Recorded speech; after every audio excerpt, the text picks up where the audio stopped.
Hi everyone, and welcome to Sew Against the Grain. My name is Mona. This video will be all about everything that I sewed in January. So first thing finished in January is a Butterick 6285 skirt. And this is one of the Butterick patterns by Gertie, and it has a knit wrap top and a double box pleated circle skirt. So the skirt is very, very full. I've made it once before out of a heavyweight denim, so this time I used just a black Kona cotton, and it is the most basic thing ever, but I probably wear it at least once a week because it is just a basic solid black skirt. I get a ton of wear out of it. It's really comfortable. Because it's a double box pleated circle skirt, it is super duper full as well, so it's got a really nice swish and move. So the only thing that I did different for this particular skirt from the last time I made it is that I used some purchased satin bias tape to finish the hem. I purchased a big roll of it off of eBay of black bias tape, satin bias tape, and so I used that to hem the skirt, and it just turned out really beautifully and is so much faster than trying to do a narrow hem or any other kind of technique for hemming a circle skirt. So that is definitely a good strategy for hemming circle skirts, and I actually got the idea for some of the circle skirt tutorials that Sean from Kittenish Behavior has. So if you're thinking about making a very full skirt or circle skirt or anything, it's definitely a good idea to consider using the satin bias tape to finish the hem. So next in January was Simplicity 8447. So this is one of the reproduction 40s patterns that has an overall pattern, or you could make just the trousers pattern. It also has a blouse and a hooded blouse that you could make out of it too. So it's basically like 1940s workwear. This is the second time I've made the pants.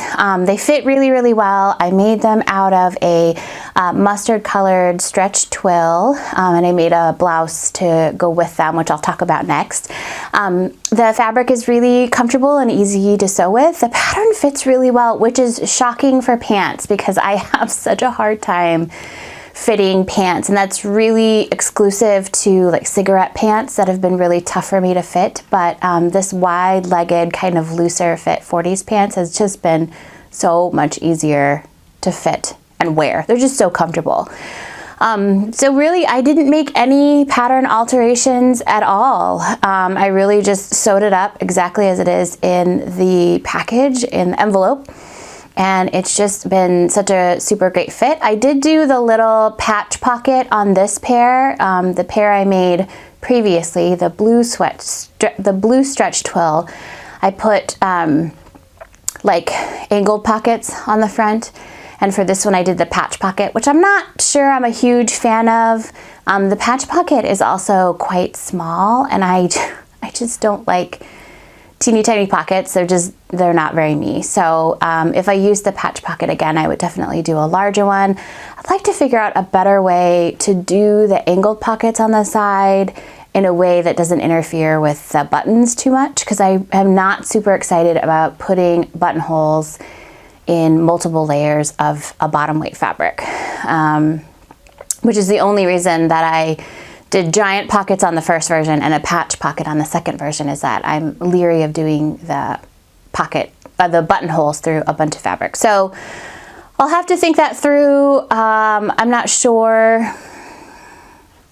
what I probably could like thin the fabric out, or use like a lighter fabric once you get below the part of the pocket that will show from the outside, like a quilting cotton or something, to kind of reduce some of the bulk and make the buttonhole easier. But I haven't crossed that bridge yet, so I'm still thinking about how to do that a little bit differently for the pockets, because the patch pocket I'm not a huge fan of, and then the first set of pockets that I put on my first version were too big and needed a button to keep them closed. So for the next version, I'll think through how to do pockets a little bit better. But otherwise, such a great pattern. If you're looking for a 40s trouser pattern, really, really good. Really easy to sew, really good fit.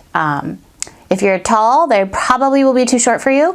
I'm only about 5'4", and they are the perfect height for me to wear flats with. So if you're much taller or your legs are much longer than mine, you might need a little bit of length. But I do have kind of a large or a longer torso. So a lot of times pants patterns that are supposed to be high-waisted are too short in like the crotch area or the crotch curve. Only when we're talking about sewing is it totally normal for people to talk about crotches on YouTube, right? But typically pants, I need to lengthen the rise because they don't get up as high as I want them to. So that might be a concern for you if you have longer legs than I do because they definitely fit. The length is really good for me and I am not a tall person. Next is the Butterick 65-63 blouse, and I made this to go with the Simplicity pants. So this is another Butterick Gertie by Butterick, or Butterick by Gertie pattern. So it's a blouse pattern. I've made a ton of them before. If you've watched any of my makes videos, you've seen them before. It's just kind of a classic button-up shirt pattern. Really easy to sew.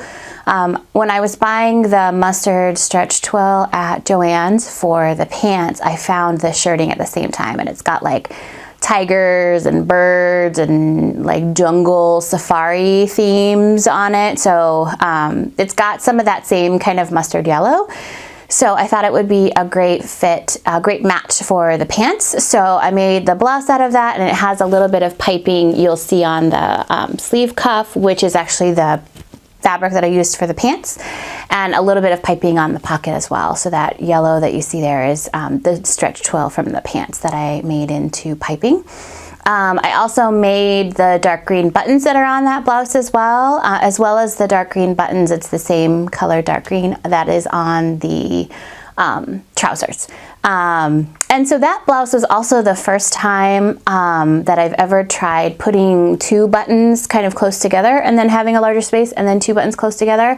I've seen that button spacing on vintage blouses often, but I've never tried it before, and I really like the look of it. It's really simple, but it just kind of has that vintage nod that I'm always looking for in things that I sew. So I'll probably try that again in any other kind of button-up blouse patterns that I use because I really like the way that it turned out, and it was really super easy to do, and I think it looks really neat. And it doesn't take too much extra time to do up those extra buttons, but I think it's worth it for the look.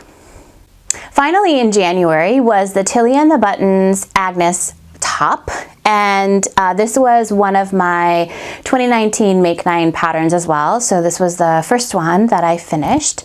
It is just a jersey t-shirt pattern that has the option to do this really super cute ruching on the sleeve, and it's got kind of a gathered sleeve as well. I used some rayon spandex knit that I got as part of a fabric swap at an event I went to last year, and it was the perfect weight. Super comfortable. I really like the shape. It's of course really easy because it's a knit, so really easy to make. I love the shape of it. The next time I make one of the Agnes tops, I want to make a smaller size at the neckline, or kind of bring it in a little bit because it's a little too wide, and I have to kind of pull my bra straps out of the way so you can't see them when I'm wearing it. So I'd like it to be kind of a little bit closer to my neck on the sides, but the depth of the neck in the front is perfect. But I'm definitely gonna adjust the sides a little bit just so I can get a better fit. And the sleeve is like almost too far off my shoulder. And I like any kind of sleeves to start right at the shoulder as opposed to kind of hanging off the shoulder. So I'm going to have to think about how to do that one a little bit differently. But great pattern. I will definitely make it again and wear it again, and I have already worn the one that I've made several times. I might shorten the sleeves a little bit too. They kind of come right to my elbow, so I might shorten them just a smidge so they end not quite half sleeves and not quite 1/4 sleeves, but somewhere in the middle, like what is that, a third sleeve or something. So right above my elbow, I think is where I'm gonna have the sleeves end. I think it'll just be a little bit more comfortable, and then if I need to put a cardigan over it, it'll be a little bit easier to do so with sleeves that are a tiny bit shorter. So that is it. That's what I sewed in January. So thank you for watching this video, and I will see you in the next one. Bye.